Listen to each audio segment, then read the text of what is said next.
welcome back to the Historia Dramatica podcast. I'm your host, Girolamo. Thank you as always for listening. Before we begin today, I'd like to briefly apologize for the unannounced 2-month-long hiatus.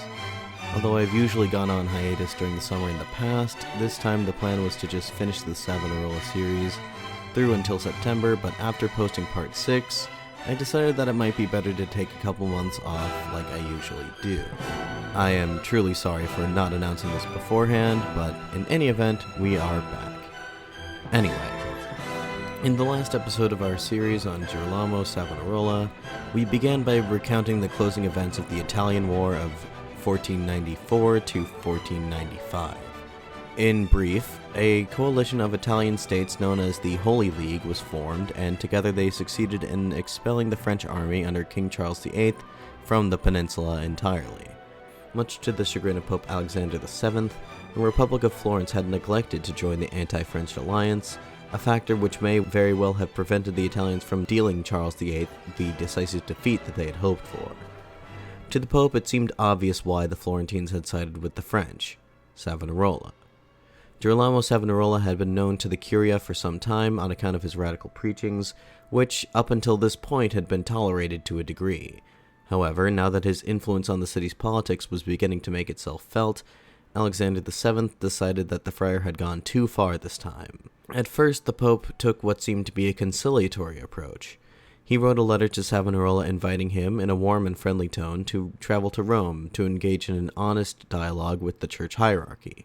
Savonarola, however, was aware of the true nature of the Borgia Pope, and he declined this offer.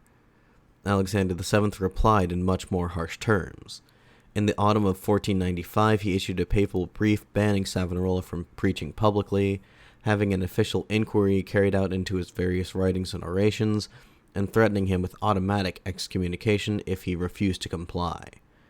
Ever defiant, Savonarola responded to the brief with another letter of his own, refuting the Pope's claims as slanderous lies, and refusing to obey his commands until his name was cleared of all wrongdoing. Savonarola's reply had caught the Pope on the back foot. It was at this juncture that he truly began to fully appreciate the scope of the challenge posed to him by this friar. Here was a man who could not easily be cowed into submission by the might of the papal office, nor could he be so easily outwitted. And so the Pope began to look into alternative methods of silencing the renegade friar. Specifically, the volatile state of Florentine politics at this time seemed to offer him a golden opportunity to defeat his rival. We ended the last episode with an analysis of Florence's politics after the overthrow of the Medici family in November 1494. To summarize, the Florentine body politic was divided along many fault lines, but the most contentious issue of the day was Savonarola himself. One's allegiance to either one of the city's two principal political factions was largely determined by how they felt about the friar. His followers and supporters were known as the Wailers, or in Italian as the Piagnoni. Savonarola's constant screeds against the wealthy and powerful and his tireless advocacy of a more democratic form of government resonated deeply with the lower classes of Florence's society, from where he drew the bulk of his popular support. The friar was not without more influential supporters, however. Clergymen who agreed with his assessment of the corruption within the church hierarchy, and who agreed with his prognostications for the institution's future, also supported Savonarola in large numbers. Additionally, scholars and creatives tended to gravitate towards the friar and his impressive skills of intellect and rhetoric. Among this group was the famed Renaissance painter Sandro Botticelli, for instance. But for the most part, the more wealthy and powerful people in Florence tended to oppose Savonarola and his continued influence on the city's politics. The friar's opponents formed a rather large and heterogeneous group, broadly known as the Arrabbiati, or the Enraged Ones. Historians of this period are quick to point out that while the word party has been used to describe these factions, it's worth bearing in mind that the Piagnoni and the Arrabbiati were dissimilar to modern political parties in several respects. Firstly, there was no such thing as party membership, and as these factions possessed no mechanism capable of compelling its members to vote in a certain way. Universal suffrage, a concept integral to modern democracy, was an unthinkable notion back at that time, Instead of being driven by some kind of unifying ideology, loyalty to one's family or to one's patrons remained the driving force behind political actions. Insofar as it can be said that any of these groups did possess an ideology, these, for the most part, remained largely vague and incoherent. Another concept integral to the function of modern democracies, the right of democratic opposition, was also non-existent at this time. In speaking out against the policies of any given government, one ran the risk of incurring harsh punishments, such as fines, imprisonment, exile, or even death. Therefore, political opposition was a dangerous undertaking, and one that more often than not was confined to clandestine, sometimes violent activities. Political opposition manifested itself in the form of assassinations.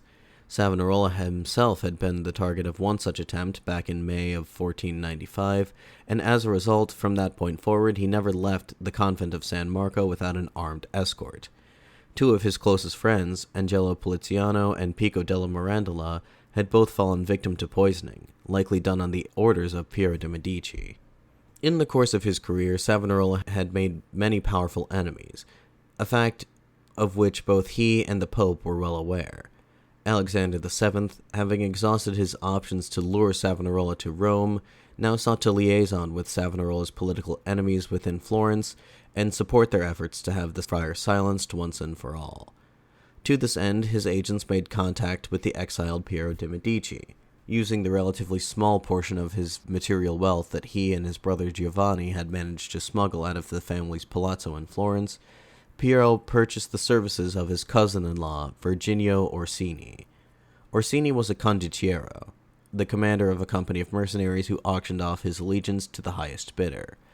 It is not known for certain exactly how large of a fighting force Piero was able to purchase with the relatively meager sum of 10,000 ducats, but in any event, his army was large enough that observers across the Italian peninsula took notice. Both Milan and Venice both pledged their support to assist Piero in his adventure. The Pope was not able to follow suit, however. Alexander VII was hesitant to continue to openly oppose Savonarola, even though he would have been well within his rights to do so as his superior in the church hierarchy. What the Pope feared more than anything else was provoking King Charles VIII of France. He was convinced that in the event of renewed hostilities between France and the Papal States, that France would almost certainly emerge victorious, and that the Pope himself may very well be deposed. He also knew that the king still held Savonarola in great esteem, and that the two were even known to have corresponded with each other. Any overt attempt to have Savonarola silenced was liable to result in exactly the provocation Charles VIII needed as an excuse to invade Italy once more. So, when Alexander VII lent his support to Piero de' Medici's effort to reclaim what he saw as his birthright, he did so in secret. Piero's conspiracy had become public knowledge in Florence sometime around September 1495. By the second week of October, the people of Florence had been induced to panic at the prospect of the Medici's return. The Signoria placed a sizable bounty on Piero's head, declaring that anyone who killed Piero de' Medici would receive a bounty of 4,000 florins. A few days later, they made a point to specify that in the event that Piero's executioner himself was killed, that the reward should go to his next of kin. At this time, Savonarola was still under the papal interdict which barred him from preaching publicly. Despite the fact that in his response to the Pope he had declared his intention to disregard these orders, Savonarola had still not been seen in public in a little over a month. Now, with the specter of a Medici restoration on the horizon, Savonarola felt that it would be irresponsible to maintain his silence. On October 11th, in open defiance of the papal interdict, Savonarola delivered a rousing and uncharacteristically bloodthirsty sermon. Quote, "The life of man, dear brethren, is a continual struggle upon the earth, especially for the true Christian, inasmuch as he has to fight against all hindrances to the spirit. He wars against the world, the flesh, and the devil, and is continually fighting. Thus it was with the apostles and martyrs, thus it will ever be with true Christians. God wills it for their greater glory in the life to come. Therefore marvel not if, announcing new things, we are met with so many contradictions. To me it is a marvel that they be no greater, and inasmuch as it behooves us to fight, we have now returned to the camp, to put a little order in our disarrayed forces and to equip them for a new campaign. We have two things to do. First, to fight unceasingly unto death, and secondly, to conquer, for the cause of Christ is bound to have victory. Fear not, for in the end victory shall be ours, and if I myself were to die, this cause would still be even as the hydra of the poets, that which, when one of its heads is cut off, 7 others shoot forth." End quote. In the past, Savonarola had positioned himself as a keeper of the peace. He had advocated the people of Florence to exercise the Christian virtues of mercy and forgiveness towards the Medici and their former collaborators. Now, he argued, was the time for blood to be shed in defense of Florentine democracy. Quote, "The time for mercy is past. It is time you took up your swords, to cut off the head of anyone who opposes the Republic." End quote. To illustrate his example, Savonarola pointed to a story from the 5th century BCE, when the people of Rome, much like the people of Florence in the modern day, expelled their tyrant from the city. When they discovered that certain people among them were conspiring to restore the king to his throne, they killed them mercilessly. So, too, he told them, must the people of Florence act in this time of great peril. Quote, "Do justice, I tell thee, cut off their heads. Even if they have families, cut off their heads." End quote. Savonarola preached 2 further sermons in the following days, both imitating the first in terms of their violent rhetoric.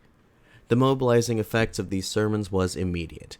Both Piagnoni and Arrabbiati partisans were incited to take action in defense of the Republic. The ongoing hostilities against the rogue city-state of Pisa were suspended, and the Florentine army took up defensive positions around the city, joined by sizable contingents of civilian militiamen. Piero, meanwhile, was stranded in the Tuscan countryside south of Florence, cut off from his erstwhile allies Venice and Milan, and receiving nothing from the Pope but vague statements of support. Piero vacillated, hesitant to take on Florence on his own. He soon ran out of money with which to pay the troops, and before long his mercenary army dispersed without having fought a single battle. Having at once been abandoned by his allies and having permanently destroyed what little remained of his reputation in Florence, Piero and his handful of loyal retainers went back into exile. The failure of Piero de' Medici's conspiracy to retake Florence forced Pope Alexander VII to change his tactics yet again. Reopening communication with Savonarola, the Pope, in a brief dated October 16, 1495, wrote to him, quote, "We command you, by virtue of your obedience, to cease preaching forthwith, both in public and in private, until such time as you are able to present yourself before us." End quote. Before long, however, matters of political expediency would force the Pope to rescind this order. As I mentioned briefly in the last episode, it was rumored that Charles VIII was mulling over the prospect of invading Italy once again, and there was little doubt in Rome that this time, deposing the duplicitous Pope would be at the top of his priority list. In the hopes of avoiding such an outcome, the Pope signaled a shift in his foreign policy towards a rapprochement with the French. Alexander VII soon realized that France's goodwill would be at least partially contingent on normalized relations between the Papal States and France's most significant Italian ally, Savonarola. Despite his failure to fulfill his prophesied role as the new Cyrus, Savonarola never seems to have lost faith in the French king, and so long as he had a say in the matters of the Republic's foreign policy, Florence would retain its pro-French orientation. It has even been suggested that during this period, Savonarola maintained correspondence with the French king and his advisors, encouraging them to finish God's work and to return to Italy, although there appears to be no concrete record of said correspondence. In any event, it was in the hopes of earning back the trust of King Charles VIII and forestalling future French aggression that Alexander VII softened his stance towards Savonarola somewhat. At some point early in the year 1496, the Pope reluctantly gave Savonarola permission to start preaching in public again. Crucially, however, he had only done so verbally and had not signed any official document to this effect, thereby giving him the option to revoke this approval at any time if he deemed it necessary. Also deserving of credit for the Pope's seeming change of heart was Cardinal Olivero Carafa of Naples. Cardinal Carafa was the official cardinal protector of the Dominican order, tasked with protecting the order's interests within the Vatican. Despite his lavish lifestyle, Carafa seems to have been sympathetic to Savonarola's cause, and he had previously advocated on his behalf when he had attempted to remove San Marco from the jurisdiction of Milan back in 1492. Now, Carafa came to Savonarola's defense once more, and was instrumental in petitioning the Pope to rescind his interdict. It seems that Savonarola had taken the Pope's brief of October 16th, 1495, more seriously than the last one, and as a result, that year he did not preach his traditional sermons for the season of Advent. Now that he had full permission from on high to speak once again, Savonarola was poised to take full advantage of the Pope's benevolence. The season of Lent was fast approaching, and Savonarola intended to use the platform of the Lenten sermons to full effect. In majority Catholic countries, the days immediately running up to Lent were a time of great festivities known as Carnival. Traditionally, Carnival was a large public festival involving large public displays of celebration, overindulgence, and festivity, done under the rationale that the season of Lent is meant to be a time which stresses sobriety, penitence, and quiet reflection. I'm sure some listeners will be familiar with particular manifestations of this tradition, such as Mardi Gras in New Orleans, Louisiana, or the Carnival in Rio de Janeiro, Brazil. Carnival in Renaissance Florence was no less extravagant, especially under the previous Medici regime. This was the time when Lorenzo the Magnificent would put on his most spectacular public entertainments. Author Paul Strathern described the festive atmosphere which pervaded the city during these times as follows, quote, "According to traditional customs, the citizens put on fancy dresses and wore masks, roaming the streets and participating in wild revelries, often involving obscene ditties and lewd antics. Bonfires would be lit, around which men and women would perform bacchanalian dances. Barriers would be erected at the entrances to different neighborhoods, and anyone wishing to pass would be subjected to rude personal questions and coerced into paying customs money. Things sometimes went too far during the rituals. Stone-throwing fights between gangs of boys from rival districts, when participants would frequently suffer ugly wounds, cracked skulls, and, on occasion, even death." End quote. Many in Florence had begun to feel that these carnival celebrations were spiraling out of control, no one less so than Savonarola. No doubt the origins of the festival in Roman pagan tradition rubbed the friar the wrong way. For years now, the Signoria had made efforts to rein in the worst excesses of the festivities to little avail. It seemed that no legal penalty could effectively dissuade the people of Florence from engaging in such behavior, especially the young men. Savonarola saw these young men as potential converts to his cause. He believed that he could harness the energy and youthful vigor of these youths and repurpose it to advance his own holy mission. In Catholic tradition, children between the ages of 12 and 18 are required to undergo the sacrament of confirmation in order to become a full-fledged member of the Church.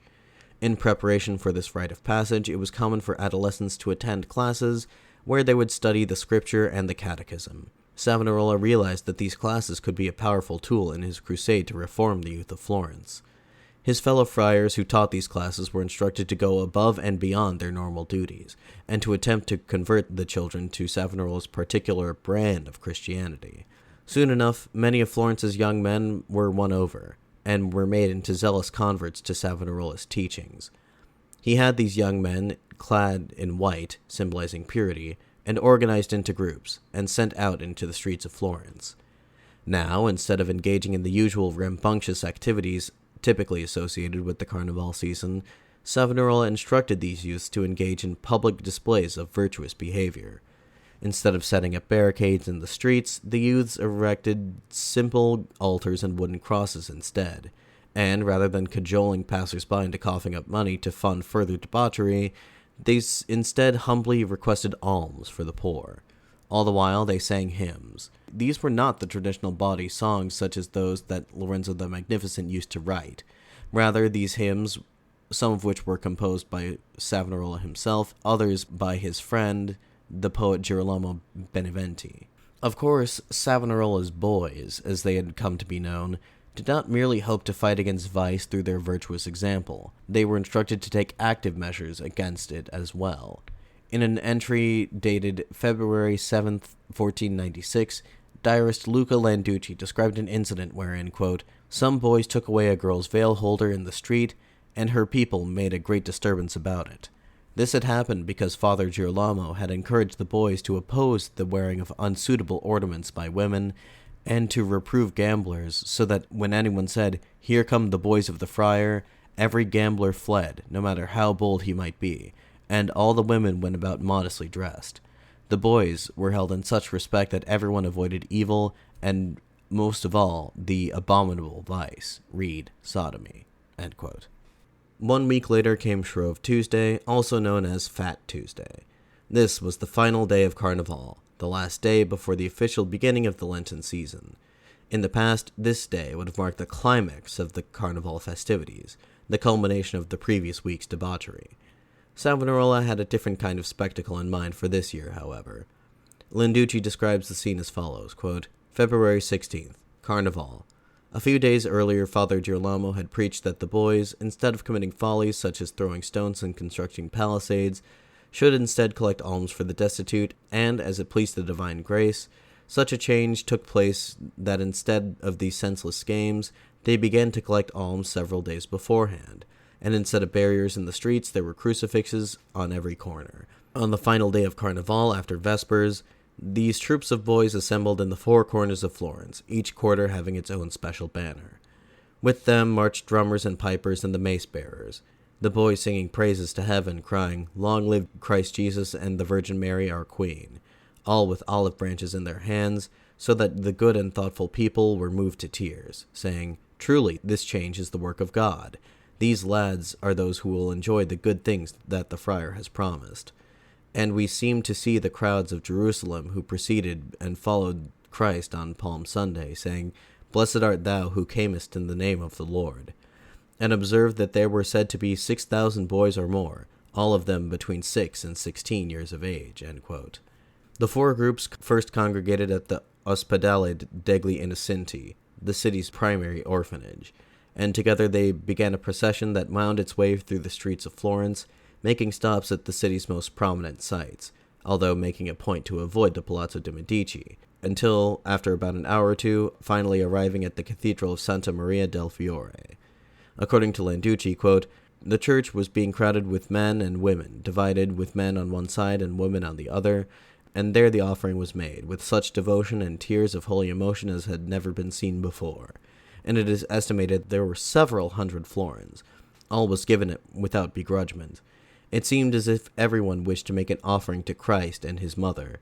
I have written these things which are true and which I have seen with my own eyes, and I felt such emotion that some of my sons were among these blessed and pure-minded boys. End quote. The following day was Ash Wednesday, the first day of Lent. When Savonarola went to deliver the first of his Lenten sermons on that day, he was pleased to see the cathedral was overflowing with parishioners, among whom his boys were rather prominent. Savonarola opened his sermon by expressing his gratitude towards the young men who had done so much to bring about his idealized republic of virtue. Quote, In you, young men, I placed my hope and that of the Lord. You will govern this city of Florence, for you are not prone to the evil ways of your fathers, who did not know how to rid themselves of tyrannical rulers or to appreciate God's gift of liberty to his people. End quote. The subject of the sermon quickly turned to the friars' ongoing disputes with Rome. Savonarola made sure to restate his unequivocal loyalty to the Catholic Church. Quote, I have chiefly looked to my ways, as to my faith, and I assure you, as regards my faith, my ways are wholly pure, for I have ever believed, and do still believe, all that is believed by the Holy Roman Church, and have ever submitted and do submit myself to her. I have written to Rome that if I perhaps have preached or written any heretical thing, that I am willing to make amends and retract my words in public. I am ever prepared to yield obedience to the Church in Rome, and hereby declare that whoever does not obey her shall be damned. And, inasmuch as there are diverse opinions as to the real definition of this Catholic Church, I rely only on Christ and on the decision of the Church itself in Rome. End quote. However, Savonarola clarified that although the Church itself was infallible, this did not mean that the faithful were bound to follow every dictation of the clergy, including the Pope himself. Quote, My superiors may not give me any command contrary to my order. The Pope may not give me any command which is contradictory to the teachings of the gospel. End quote. He then proceeded to rail against the corruption which he knew to be endemic in the Vatican. Quote, O you high priests of Rome, you whose lust and love of luxury and pride have been the ruin of the world, violating men and women alike with your lasciviousness, turning children to sodomy and prostitution, you who spend the nights with your concubines, and in the morning conduct the holy sacraments. End quote. For these people, Savonarola predicted that a grim fate lay in store. Drawing allusions to the fall of Babylon, he stated that on the day of judgment, quote, "You will be clapped in irons, hacked to pieces with swords, burned up with fire, and eaten up by the flames. The light will vanish, and amidst the darkness the sky will rain fire and brimstone, while flames and great boulders will smite the earth. All this because Rome has been polluted with an infernal mixture of scripture and all manners of vice." End quote. While these words enraptured Savonarola's followers, his enemies in attendance dutifully recorded his every word and related to Rome. The fact that Savonarola was openly flouting the authority of the senior clergy was cause enough for scandal, but his reference to the priest who sleeps with the concubine and conducts mass in the morning was instantly recognized to be an allusion to the behavior of Pope Alexander VII. Almost daily, reports were reaching Rome telling of Savonarola's army of children, and that he was plotting to use to overthrow the Florentine government. This, more than the thinly veiled attacks on his character, enraged the Pope to no end. Apparently he complained about this constantly to the members of his inner circle. But, as upset as he may have been, Alexander VII was ever cognizant of the fact that Savonarola still counted Charles VIII as a close friend and ally, and that any attempt to oppose the friar outright would surely incur the king's wrath. Still, Alexander VII sought other ways to bring the insolent preacher to heel. To this end, he appointed a commission consisting of a number of cardinals, bishops, and other clergymen to investigate Savonarola's public statements for any evidence of heresy. Meanwhile, as Savonarola continued to deliver his Lenten sermons, each more fiery than the last, the Signoria was growing concerned that his words were antagonizing both the Arrabbiati and the Pope, and were fearful of the ramifications that this might have. At some point in mid-April, Piero Capponi was dispatched to speak with Savonarola, to warn him of the dangers that he was incurring for himself and for the common good of the city. For whatever reason, this warning seems to have gotten through to Savonarola, at least to some extent, because while he continued to speak of his violent and apocalyptic visions of Italy's future, he began to claim that he could also foresee his own demise. Quote, "Do you wish to know how this will all end for me? I can tell you that it will end with my death when I shall be cut to pieces." End quote. On a day-to-day basis, it would have seemed to many average Florentines that Savonarola's heralding of the end of days may have some basis in reality. Although the people of Florence may have believed that the worst of the peril had passed with the withdrawal of the French from the city, the year 1496 only seemed to have brought with it fresh woes. To begin with, the ongoing war against Pisa continued to produce no favorable results for Florence. The Pisans had been able to put up surprisingly stiff resistance to Florentine attempts to recapture this all-important city. Landucci's diary at this time is filled with daily reports of new Florentine casualties from the front lines. The cost of the mercenary armies that had been hired to conduct this war, compounded with the loss of trade revenue that coming in from Pisa, placed significant strains on the city's economy, pushing it ever closer to the brink of bankruptcy. Just as worrying was an exceptionally long streak of inclement weather, which threatened the viability of the last year's harvest. Landucci reported that the area had been afflicted with near constant rainstorms for the greater part of the previous year. Fears of famine had motivated peasants to migrate from the countryside and into the city in droves.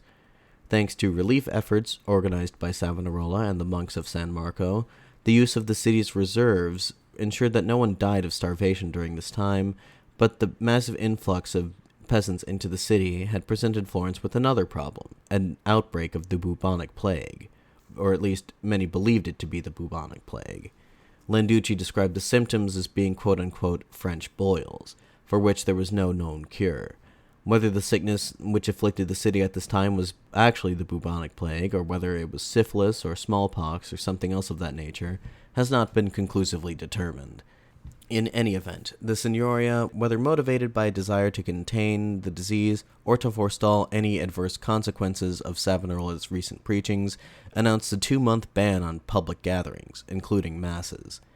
Savonarola reacted merely by relocating to the town of Prato, some 30 miles to the northwest, and preaching his sermons there. This self-imposed exile did not last for very long, only 8 days as a matter of fact. By April 25th, Savonarola returned to Florence and had begun preaching in public once more. Meanwhile, the commission appointed by Alexander VII to investigate Savonarola's preachings and writings was running into no small degree of trouble uncovering any evidence of heresy. Nearly all of his assertions, they had found, had been backed solidly by the words of Scripture. The Pope shifted his tactics once again. If neither coercion nor legal trickery would work, perhaps bribery would. Alexander VII sent out feelers to Savonarola to inform him that if he eased up on his hostility towards Rome, the Pope would make him a cardinal.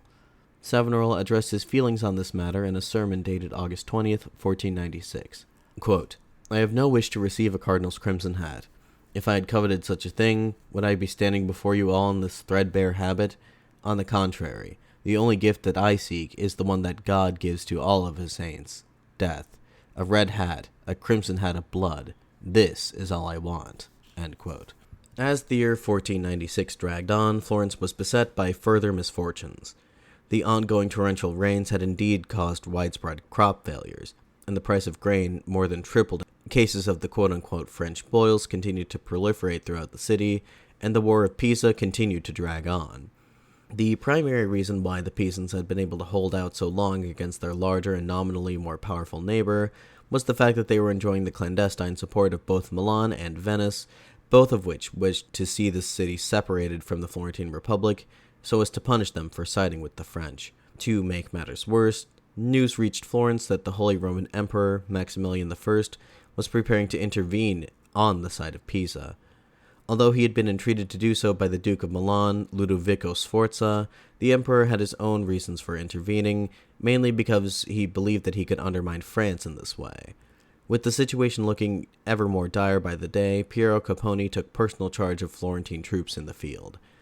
On September 25th, Capponi led Florentine troops in an assault on the Pisan-held castle town of Soiana. At some point during the battle, Capponi was shot in the head by an arquebus and died. All of Florence mourned his loss. Although his reputation had waned somewhat in recent days owing to his opposition to Savonarola's Republican vision, the people of Florence still very much remembered the leading role that he played in ousting the Medici from the city and in the tense negotiations with King Charles VIII that followed. Capponi's body was taken back to Florence, where he received a state funeral 2 days later. As Florence's military situation grew more increasingly dire by the day, what of their greatest ally, the King of France? About a month after the death of Piero Capponi, some good news arrived in Florence for a change.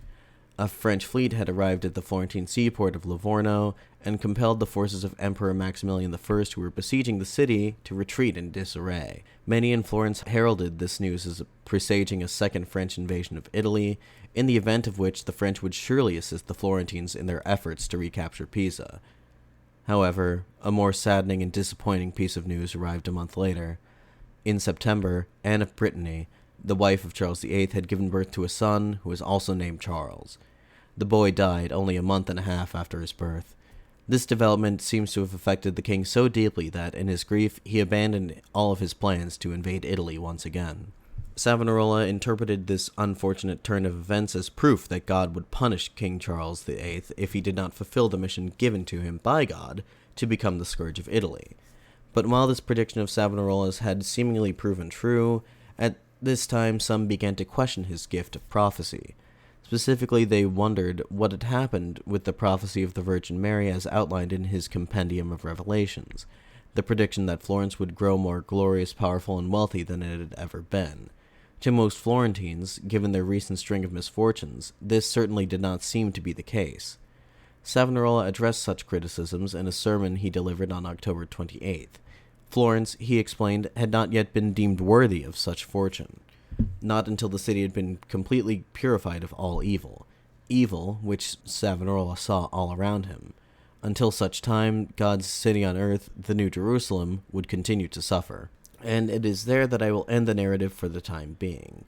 With Florence beset on all sides by adversaries and a new French intervention nowhere in sight, what would become of the New Jerusalem? Would Savonarola prove capable of leading the city to the power and glory that he had prophesied for it, or would his powerful and numerous enemies prevail? You will have to tune in again in 2 weeks to find out what happens next. In the meantime, if you have any questions, comments, concerns, etc., please feel free to email me at historiadramaticapod@gmail.com. Alternatively, you can reach me via Twitter or Facebook, links to both of which can be found in this episode's description. If you've enjoyed this series thus far, I strongly encourage you to check out the show's eBay Marketplace and Patreon page, for ways to support the show financially. Additionally, I'd encourage you to write a review for the show on whichever podcast platform you happen to use. In any event, this has been the Historia Dramatica podcast. Thank you very much for listening. I'm your host, Willem Connor, signing off.